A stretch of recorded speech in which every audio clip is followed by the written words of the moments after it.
Hey Internet, welcome to Intro to Microcontrollers. So what do microcontroller ports do? So they are a group of pins or a set of pins they use to interact with external devices.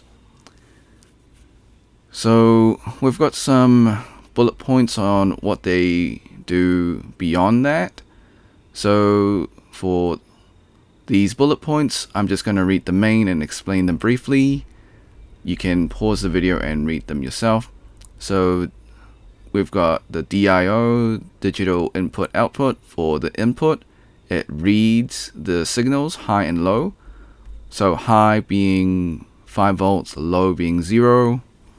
And for the output, it sends high and low signals. Okay, why those values specifically?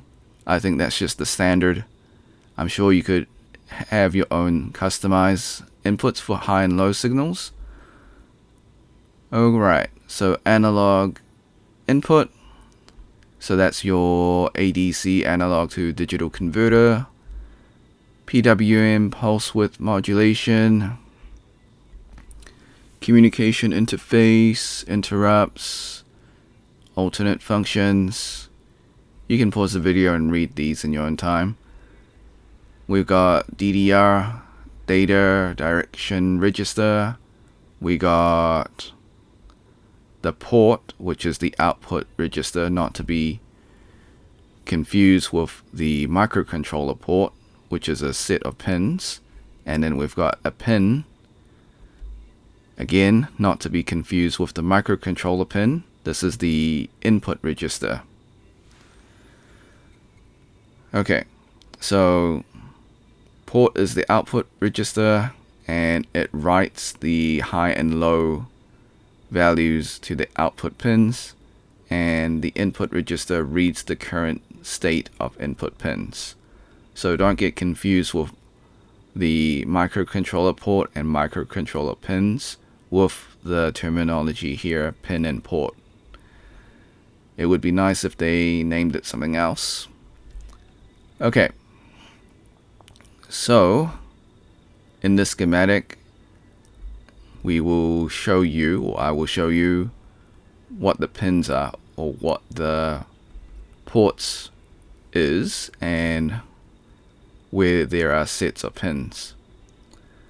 Okay, so ports go from A to F, and it has a set of pins that communicate with external devices. So we've got 6 ports, as you can see, 1, 2, 3, 4, 5, and 6. Okay, so that is microcontroller ports. Before we leave, I encourage you to solve this. Wait, solve? No. I encourage you to save this video in case it gets taken down. So just use your snipping tool. I'm sure you're all familiar by now. Just in case you're not, just follow the steps. So once you've got your snipping tool, click on video option, click on new. Left click, drag the rectangle on the YouTube screen and save it onto your PC by clicking the start button, wait for the countdown, click the replay button.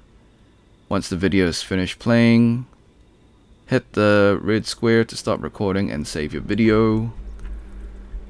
Like and subscribe if you want to support me. Become a member or drop a super thanks.